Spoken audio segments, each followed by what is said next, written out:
Whose water do we cross here at the Martinez Bridge? Americans are defined by crossing water, Atlantic, Mississippi, Rio Grande, Pacific. Defined by the water that clings in our hair, in our blood. These blacktop waters, yardsticks of imagination, heft of curiosity, draping like prophecy, Martinez to the Truckee. Whose water? We fling ourselves to Nevada City, Sparks to Tonopah, whose sacred places dusted with the abandoned mess of settlers, dead homes, dead towns by the river highways, the slow and patient places. A brick chimney, a broken back barn, our intrusive, curious reaching, not the first. Sierra Nevada will tell us where to cross, not on human scale, swirls of stone, the thumbprints of the sacred human measures, thumb, forearm, heel, toe, not here. Not on human scales, these valleys, but the desire to measure, to build boxes for the prayers. They're here, those boxes, near the baffling confusion hillsides. These are the stages of living rock, the mountain, the letting go of the tumble, ending both as individual and collective, polished alone. Today, I'd like to talk to you about Black students belonging in the midst of anti-DEI legislation. And I have a lot to say, so let's go ahead and get started, shall we? Just a quick demographic note here about Black college student enrollment. So we know that between 2000 and 2010, Black student enrollment increased 70% to more than 2.5 million. This increase was attributed largely to civil rights activist efforts, dismantling Jim Crow laws, what was at the time affirmative action policies, among other things. Between 2010 and 2020, the number of Black college students dropped to just under 2 million. And then, of course, during the summer of 2020, after the coronavirus pandemic, Black college student attendance dropped an additional 8%. Black students, of course, weren't the only demographic groups impacted. We saw decreases across practically all racial and ethnic groups. But I do want to talk about the impact of ending affirmative action and what it has meant to higher education, Black students and other minoritized students in particular. So we know that certainly here in California, where the effects of ending affirmative action were felt particularly profoundly after the passage of California's Proposition 209, as some of you might remember in 1996, there was a 60% decline in some of the state's flagship institutions.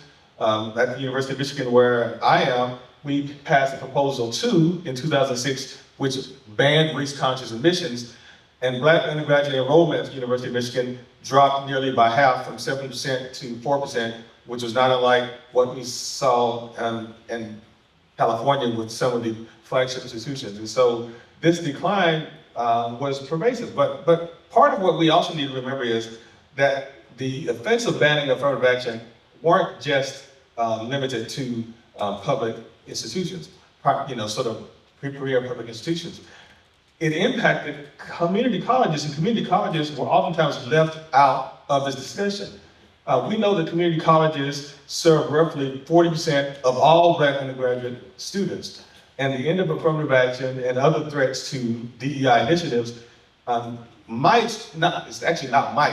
it has triggered unwarranted oversight from policymakers who seek to reduce efforts to advance racial equity in higher education. They don't want to see, in my opinion, they're not interested in or want to see progress in terms of the increasing diversity. We know that college transfer pathways, which have been designed to promote access to four-year universities, have also been tremendously impacted. And the impact has diminished opportunities for the students that community colleges serve. And so when we talk about the effects of eliminating affirmative action and other DEI initiatives, we want to remember that it's not just, sort of four-year public, sort of major public institutions. It's really community colleges and really all institutions of higher education are feeling and reeling from the effects of banning affirmative action and other DEI initiatives. Homelessness is a powerful example of inequity in our daily lives because we are often directly interacting with people who are homeless or unhoused in public spaces. And we interact sometimes by looking away or avoiding, and the difference between us who are housed and people who are unhoused is enormous, and our not seeing them actually contributes to that distance between us and them. In literally every county, in every state, there's racial disparity in the number of people who are homeless. And it varies anywhere between 2 and 3 times more people of color represented in the homeless count to 10 to 20 times more frequent. In cities on the East Coast that are most biased, Milwaukee, Washington, D.C., New York, Atlanta, 80 to 90% of people who are unsheltered are African American.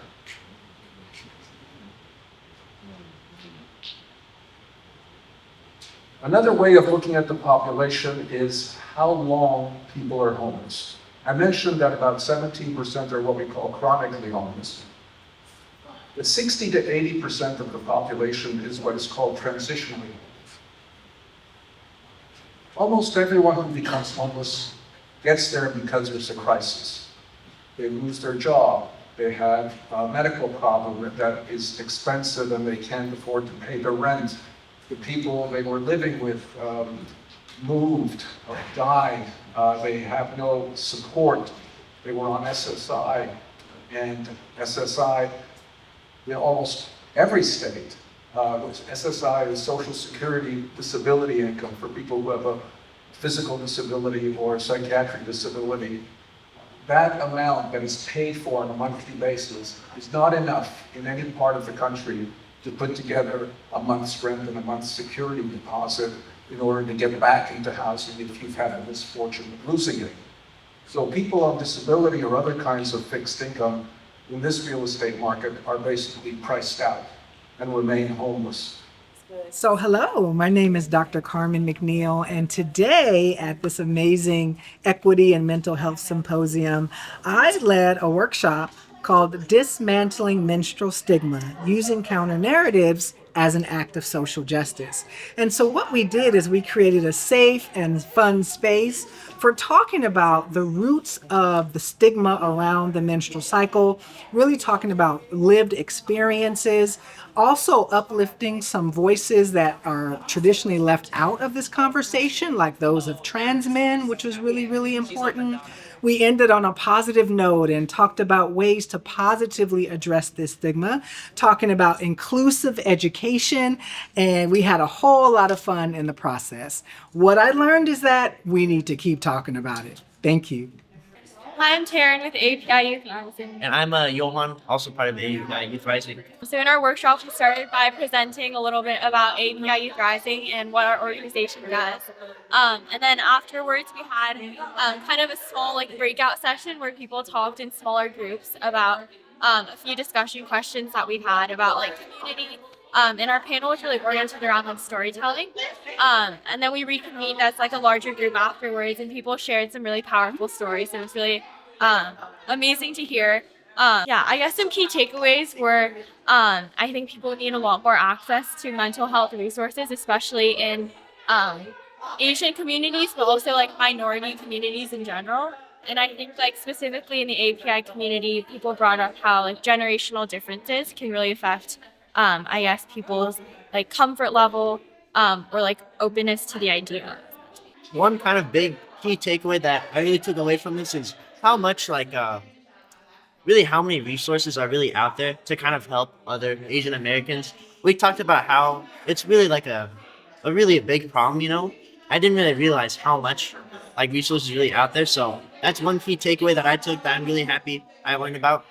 In this workshop, we're talking about micro practices for self and collective care. And we're talking about the difference between self-care, which is all on us to take care of ourselves and is really important, but also the importance of collective care, where we're thinking about the people we work with or the people we work for, and how we can extend and create a community of care to help us not burn out, not have headaches, not feel stressed, and be more collectively responsible for everyone's well-being.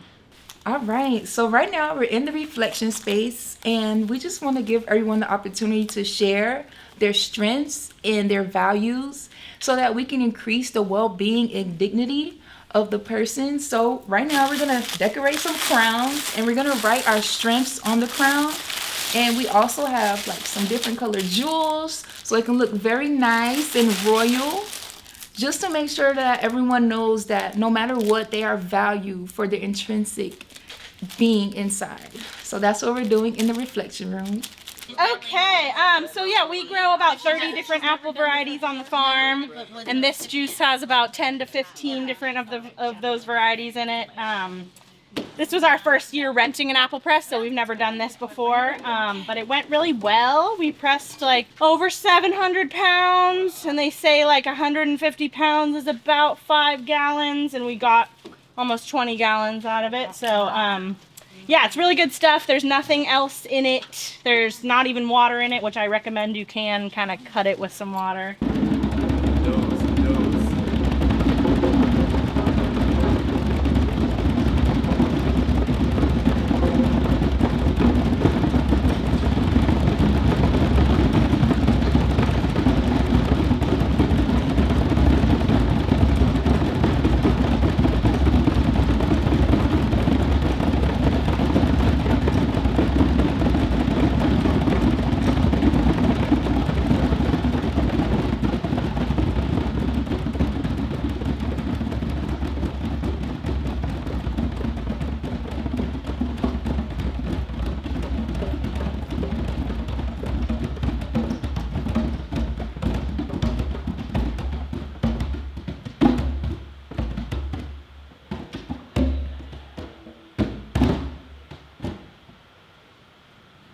Real cowboys and fake Indians walk the hot asphalt of downtown America. Gravel and tar pave the patriotic path of rodeo clean and faceless grass. March to the beat, bellowing national pride. The contemporary cavalry hails stripes and medals, but leave no trinkets as they crush our clamshell history with every step.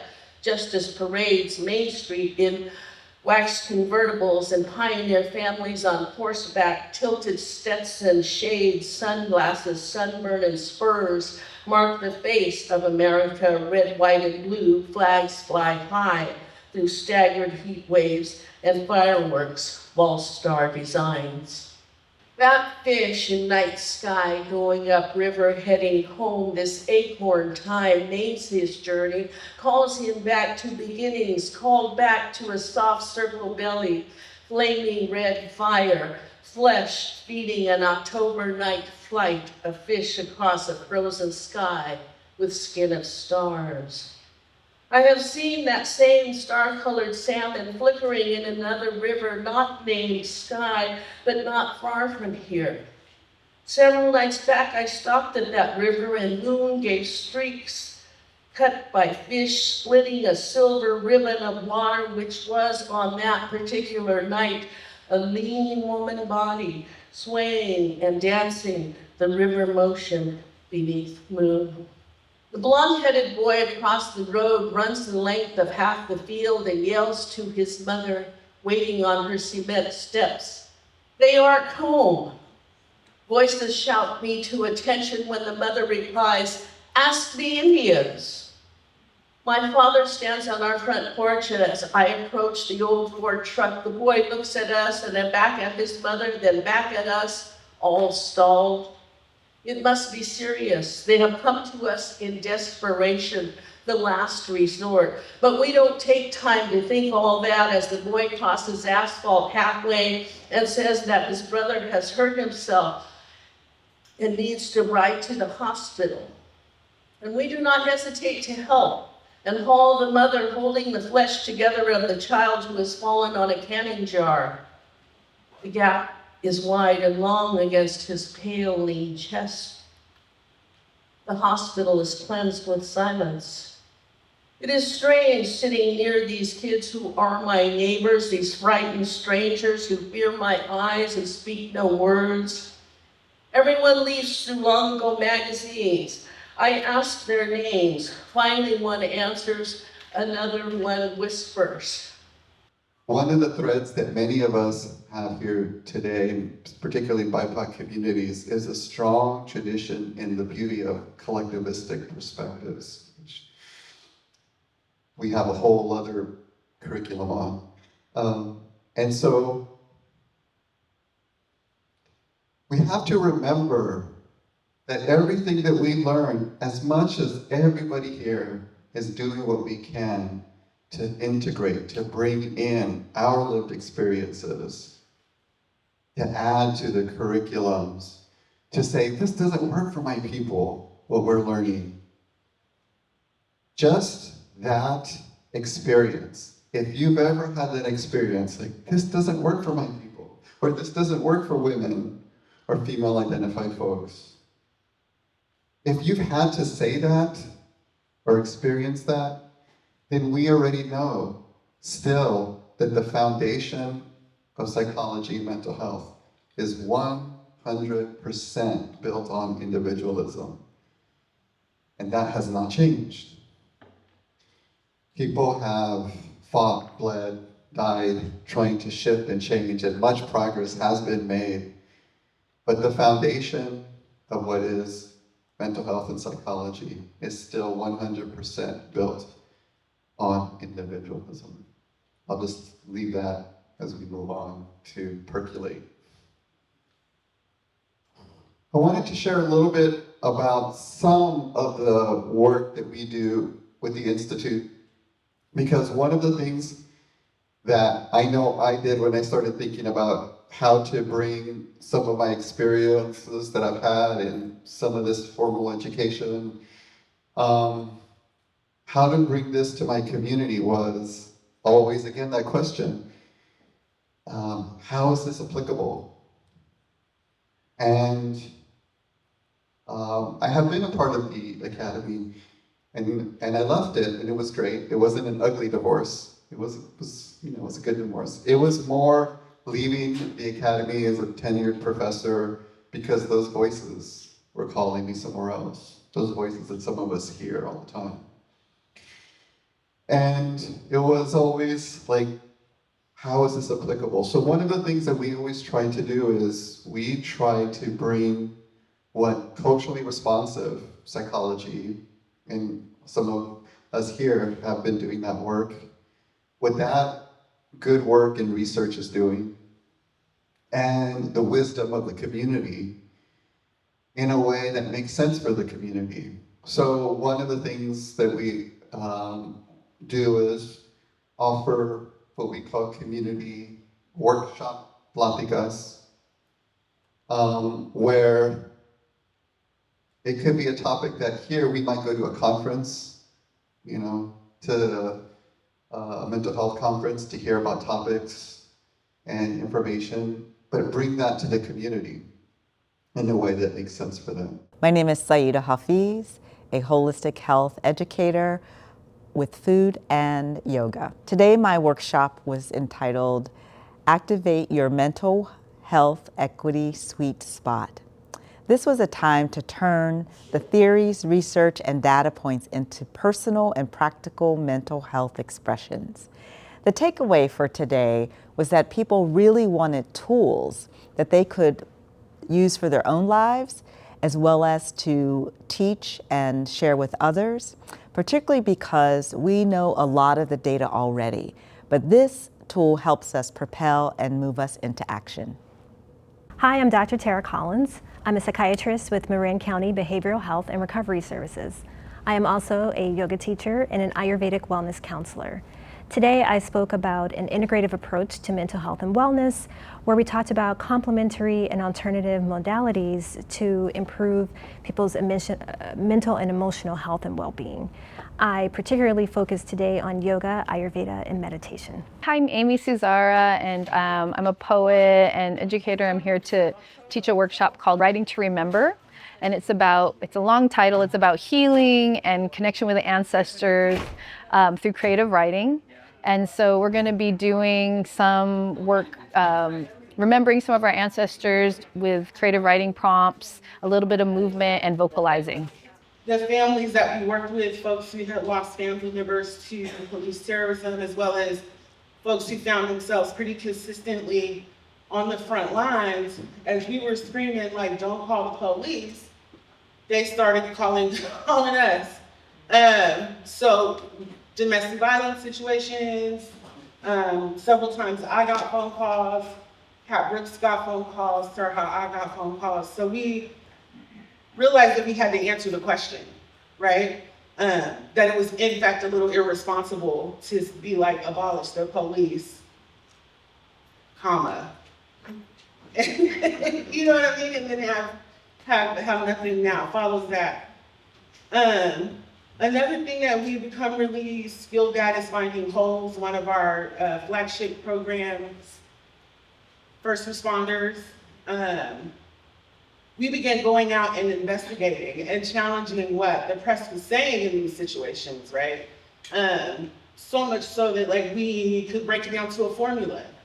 Person had this, and then this was found, and they had it back when they were 12, they stole a candy bar, and that all justifies why the police had no other choice but to harm them.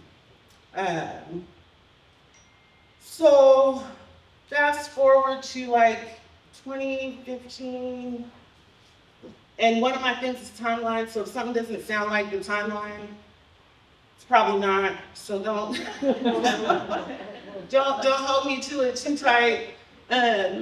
We began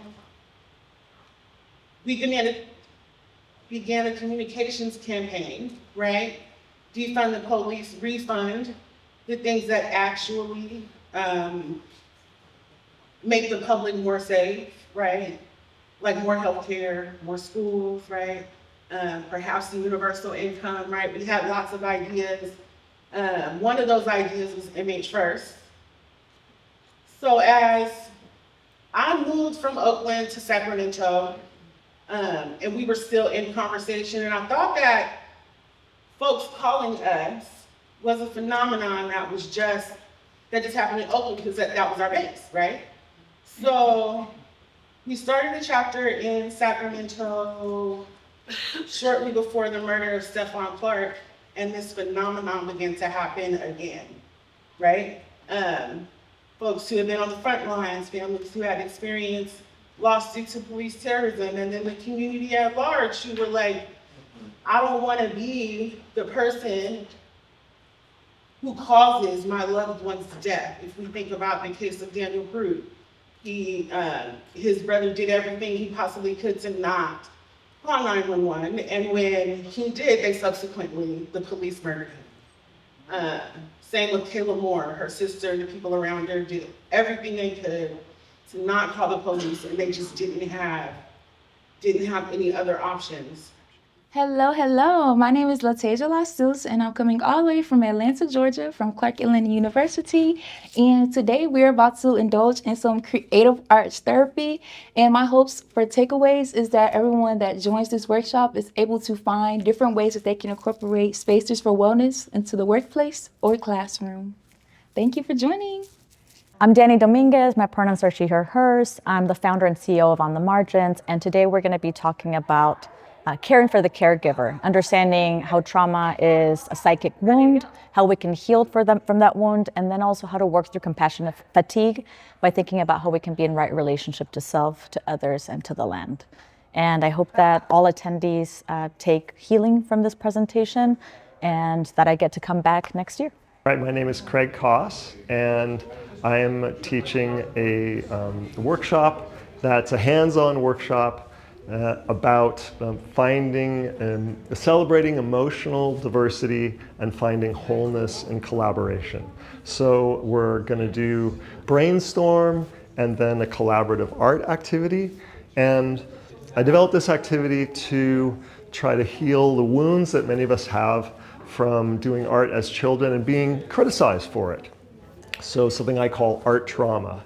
And hopefully the participants will get to move through some of that trauma and also have a great time and be able to look at art in a critical way without being judgmental of each other's work, and instead finding ways their work can go together with each other. Hi, my name is Marcin Elcorda, and today I'm presenting on HIV/AIDS and its effects on Marin County and essential services that are necessary for those individuals living with HIV/AIDS and thriving in the environment that is Marin County. I'm here on behalf of AIDS Healthcare Foundation, a newly funded organization in Marin, and looking to not only provide information but learn a lot about the landscape. Hi, I'm Phoebe Smith, and I'm a restorative practices practitioner. And I did a workshop on relationship building in organizational spaces through the lens of restorative practices. We had a really great group of people today, and they had a lot of questions and doing some inquiry around how they can better support people in their working communities. To create a restorative workspace versus dominant culture workspaces. In this county, there are only 6,000 African Americans, and half of them are youth. So how do you compete? How do you get the services you need when you walk into an organization and they bring their biases and won't even help me because of what you heard about Black people? Or maybe Mom has on a bonnet and pajama pants and you feel like she should be dressed better. But Mom worked up enough strength to come in there and take her mask off and ask you for help. This is why I created School to Life. And this is why I created the Marin County Cooperation Team, because I was one of the people in the GA office asking for food stamps, asking for help when I was younger, when I was 18 and homeless. Because what we hear all the time in the third most racist county in California, it is documented. It was number 2 last year. It's making progress, but the race count study, there are no services really where African Americans are really treated with dignity. The schooling system. We're talking about the way it works in Marin County, right? I don't know if it's the way it works. My daughter is Latina, she felt the racism, I don't want to say from day 1, but probably from day 2. She's testimony of that. My stepson, he went, I don't know why, probably because he wanted to be white or something, he wanted to Redwood High School, for Christ's sake. He wanted to be, a cool guy. Wanted to make it. He had a fight with a white guy, right? The white guy, excuse my French, bugged the shit out of him, right? So what did he do? He threw the white guy, when he decided to stop, he threw at him a glass with ice, during the break. What my stepson did, he punched him. Good for him. My other would probably done the same thing. Punched it once, not twice, once. Well deserved. I guess I'm supposed to be a pacifist, but anyway. And next thing you know, Oscar, he was kicked out of school. They didn't call us. Nobody said, hey, what happened? Come on, you guys, come here. The white guy, son of a lawyer in Mill Valley, he didn't get in trouble. And Oscar was sent to county school right off the get-go. It's like, welcome to the pipeline to the jail, baby. And he was a troublemaker, he was smoking dope and all that, the same thing. It's like it's a written story. So it's the institutions needs to change deeply, because you start with the school system, right? Well, I am very appreciative of the thought and the care that went into the planning and organization of this amazing event. It just was so well planned out, and structured in a way that it was just really thoughtful about the attendees and the space that you were trying to create. So I just thought it was a really lovely event. This is definitely our best year yet. I think leaving day one, coming back, I just felt full, like full body, mind, and spirit. And it was just this beautiful energy that I don't think can be created, but no one else but our team. I think it's very unique, special sauce that we're able to do this year after year. And so truly fortunate to work with a fantastic team. Yeah, I agree. This was our best year yet. I love working with this group of folks, and I loved each morning that we started with poetry and music. It was a beautiful way to start the day. And I also am super grateful for all the students that showed up, all the student volunteers that were on the ground. I was almost in tears when our Umoja scholars got up to talk about their trip to Ghana and just the leaders that they've become. And the Rising Scholars panel with our formerly incarcerated students was another highlight. I echo the gratitude for this community offering and for our amazing team. I'm really grateful to be a part of this team and grateful for the community we started here together. First, and then expanding out into the larger community, and just really appreciative of the good heart and spirit that was present on both days and to everyone that participated. Grateful and honored to be a part of the team, and part of what's amazing to be a part of this is to see and experience in all the different ways the incredible work that's happening in our community and broadly and on so many levels and from all kinds of angles, and to it's really inspiring and makes me feel encouraged to continue onward and keep up the good hard work. Just so much appreciation for our partners. They show up every year in full force, and we just know that they are consistently supporting the work that we do here at College of Marin. We know that there's a mighty team that's behind this work, but it's much bigger, it's much broader, and it's because of the community. So thank you so much, Marin County, for always having our back. We appreciate you. And I want to say thank you to my teammates here who modeled what community looks like, especially when we talk about mental health. And I want to say thank you to all the presenters and workshop leaders who really gave a gift to the community and the attendees here. One of our team members is not here, Professor Walter Turner, and I just want to acknowledge all his contributions that he's made as well. See you next year.